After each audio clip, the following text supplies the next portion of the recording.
Hello, good morning. My name is Sumiya and I've been hired as external governance consultant from Sports Field Consultant Service by the All India Football Federation to conduct an independent governance audit and provide recommendations for governance improvement. I would like to introduce my team member, Harikrishna. Hello. Who represents the sports sphere.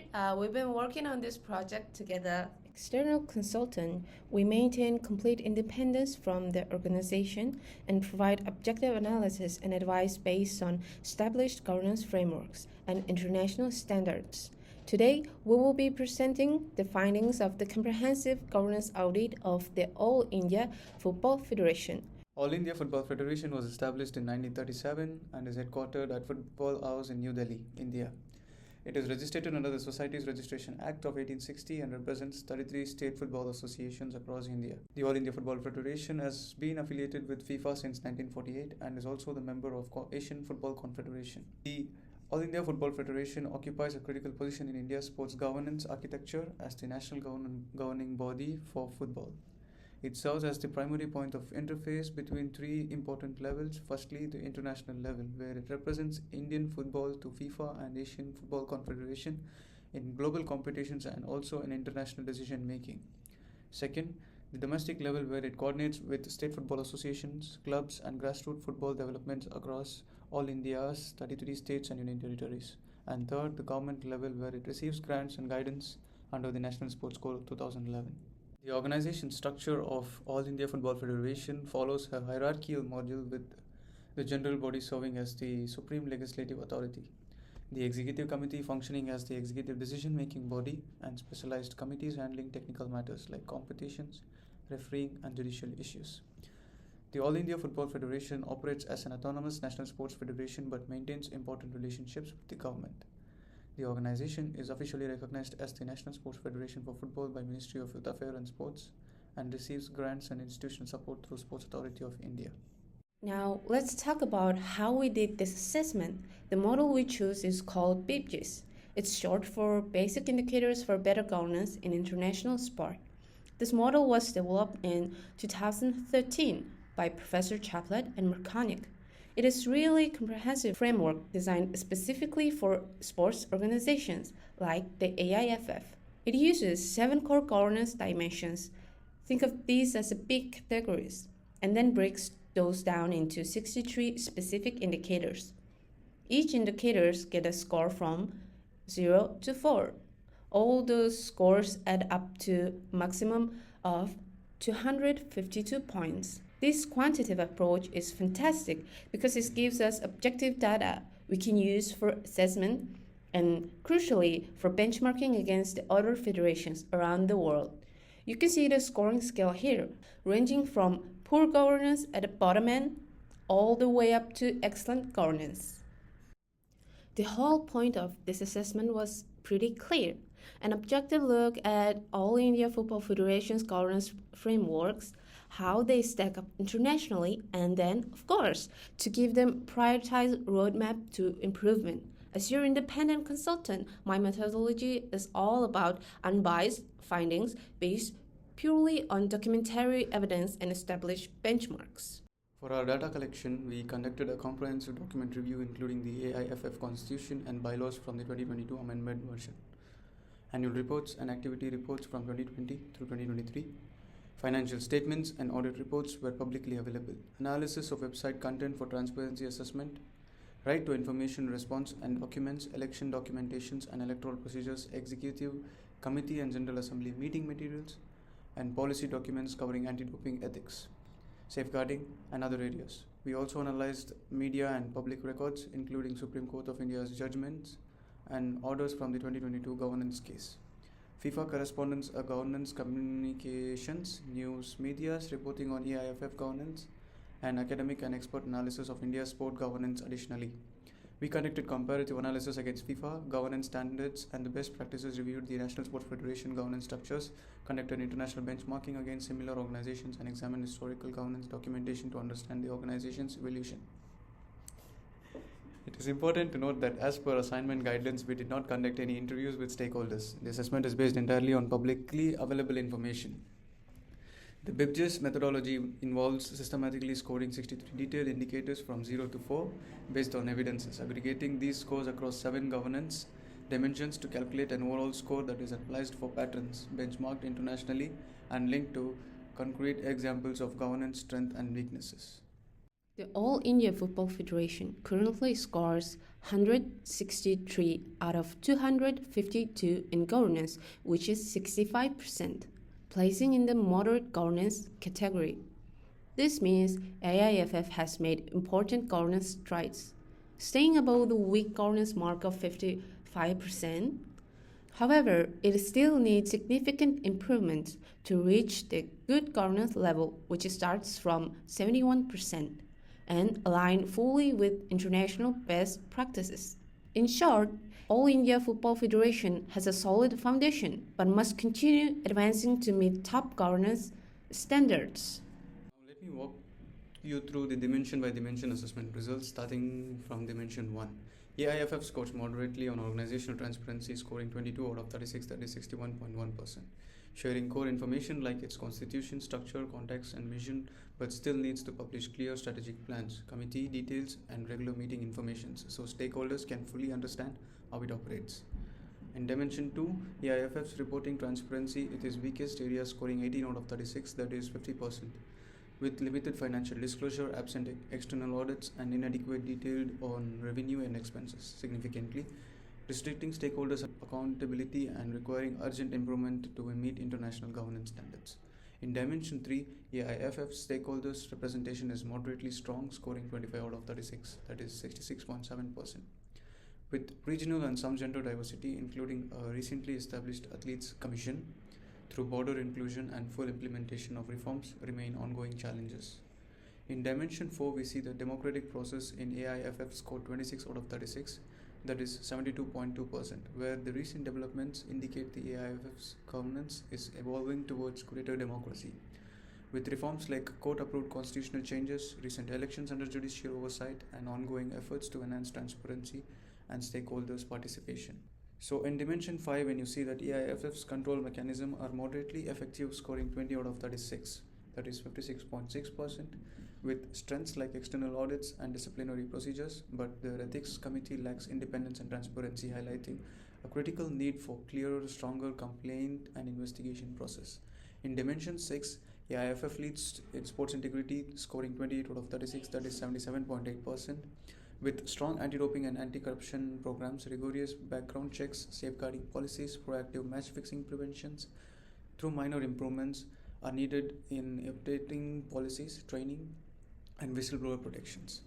So lastly, in Dimension 7, the scores reflect strong commitment to grassroots and solidarity scorings, that is scoring 25 out of 36. That is 69.4% through programs like the baby leagues and coaching educations, but ongoing challenges include uneven resources distribution, limited capacities. So the overall AIFF governance score of 163 out of 252, that is 64.7%, indicates moderate governance. So based on our overall review assessment, the organization has a key strengths in sport integrity and democratic process, with 77.8% in good governance and 72.2% in those fields.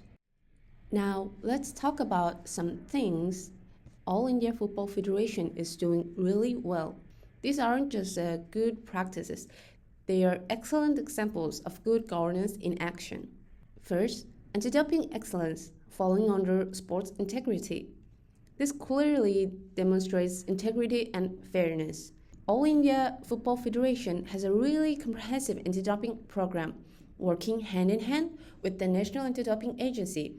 This includes mandatory testing, clear policies that comply with World Anti-Doping Agency standards, education for players and officials, and well-defined sanctions. It ensures fair play, protects athletes' health, helps them maintain FIFA and AFC compliance, ultimately boosts India's reputation in international football. It's a textbook example of upholding integrity. You can see this in their published anti-doping policy, the formal NADA AIFF partnership, regular testing reports, and compliance certification. And second, Baby League program. It's falling under solidarity and development. This speaks to development and inclusivity. All India Football Federation launched this nationwide program for kids aged 6 to 12. It is structured, age appropriate, and implemented with state associations. It focuses on skill development, fair play, and importantly, inclusive participation. It builds a sustainable talent pipeline for national themes, drives grassroots growth, and reaches underserved communities. It's a great example of inclusive development. The detailed program documentation, participation statistics, partnership agreements, and coaching records. However, it has a significant weaknesses in reporting transparency at 50% and control mechanism at the 55.6%. Now let me present you the examples of governance deficiencies or weakness currently present within AIFF that illustrates areas requiring urgent improvement. The first bad governance we observed here is in the area of reporting transparency. The AIFF has faced serious financial transparency issues, including delayed and incomplete disclosures, unclear income and spending details, and resilience on right to information requests for basic financial data, all contributing to a critical need for reform and increased accountability. The AIFF has faced trust issues due to past financial mismanagement but is now committed to full transparency, awaiting a forensic audit report to address gaps and implement reforms, with leadership focused on open communication and long-term football development despite existing challenges. The barriers to improvement include official privacy concerns and resistance to salary disclosures from officials, audit costs of 10 to 15 lakh rupees annually, limited staff expertise in comprehensive financial reporting, this creating organizational capacity gaps, fear of exposing historical financial problems, and lack of financial management systems, the technical capacity. The second bad governance example is in the area of control mechanism. The AIFF's Ethics Committee struggles with independence and transparency, as it means is mainly composed of insiders with no clear complaint procedures or whistleblower protections. Barriers to improvement include difficulty finding qualified independent ethics expertise willing to serve, official resistance as current officials may resist external ethics oversight, misconduct exposure risk as implementation may expose past ethical violations, legal complexity as establishing legal sound ethics procedures requires legal expertise, costs as independent committee members require honorariums. Based on our comprehensive assessment, we're presenting 5 key recommendations for governance improvement. These recommendations are prioritized by urgency and impact, paced for implementation over 18 months period, and designed to be realistic and achievable given AIFF's current capacity. Let's dive into the specifics. First, enhance financial transparency. This is a high priority, aiming for 6 to 12 months and a plus 25% improvement. What AIFF needs to do? Engage Big Four audit firms, get that external credibility. Publish audit statements within the 90 days of year end, and this must include the auditor's management letters. Provide detailed revenue expenditure and breakdowns, show program level transparency, and allow for multi-year comparisons. Disclose compensation range for top officials. This is non-negotiable for international standards. Publish an annual activity report with clear key performance indicators. And finally, make all financial documents digitally accessible via a governance portal. This will dramatically increase accountability, build stakeholders' confidence, ensure compliance, and help All India Football Federation better manage its resources. So potential hurdles and how to clear them. Privacy concerns starts with aggregate data, then move to range, then more detail. Audit costs. Seek FIFA development grants to cover initial expenses. Staff capacity. Hire and train dedicated finance reporting staff. All systems. Invest in upgrading financial management system. So the other high priority recommendation what we would suggest here is the establishing an independent ethics committee. What AIFF needs to do here is reconstitute the committee, get at least 3 independent external members with legal and governance expertise. This needs to be enriched in the AIFF constitution. Secondly, develop a strong code of ethics, fully align it with FIFA requirements covering conflicts of interest, anti-corruption, harassment. This work should be published in both English and Hindi. Create a clear procedure, transparent processes for complaints, investigation, decision making, and appeals. Transparent reporting. Publish annual ethics reports with anonymized case summaries to show what's being done. The upside is what this creates a powerful deterrent against misconduct, boosts confidence in the complaint process, protects the organization, ensures FIFA compliance, and frankly improves AIFF's ethical culture. So the potential hurdle and how to clear them is as it is, like finding experts, offer honorariums, and reach out to legal associations for recruitment. Resistance from insiders, like to engage the broad board to explain how external oversight actually strengthens the organization's reputation. The legal complexity brings in sports law experts to draft sound procedures. So in order to implement this recommendation, it takes 4 to 6 months, where we will be aiming for 16.6% of improvement. The third recommendation, what we have here, is to create a formal athletes commission with representation in governance. This addresses the significant gap in stakeholder representation, particularly athletes' voice. The timeline for this is 8 to 12 months, including the constitutional amendment process and the estimated resource required for it. Now let me present you the implementation of roadmap. The implementation is organized into 3 phases spanning 18 months. So the phase 1 is from 1st to 6th month, which lays the groundwork for by hiring a top audit firm, setting up an independent ethics committee, launching a governance portal online, publishing the ethics code, and starting to amend the constitution for the athletes commission. Key early wins include starting the audit, activating the ethics committee, putting 15 plus governance documents online, publishing the ethics code, and drafting constitutional changes.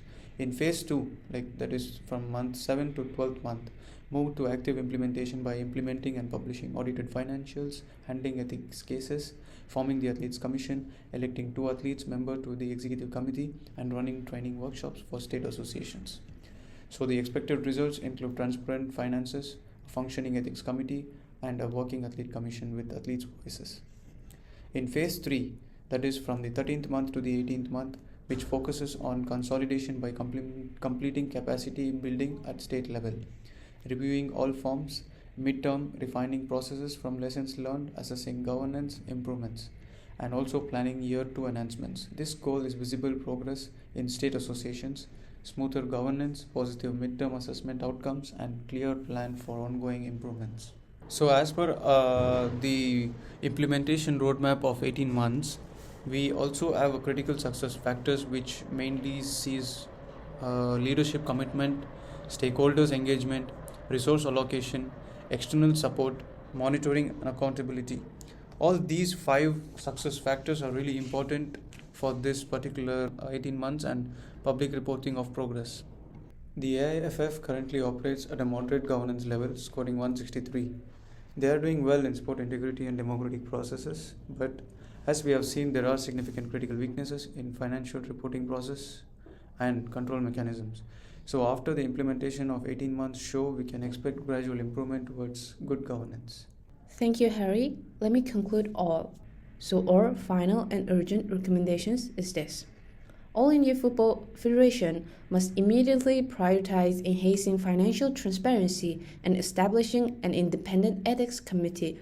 These 2 reforms directly address their weakest areas and can largely be completed within the first 6 months. The other recommendations, the Athletes Commission digital portal and state association capacity building, should then follow in carefully paced approach. So thank you for your attention, and we stand ready to support AIFFs in implementing these recommendations and remain available for any clarification or additional assistance. Thank you very much.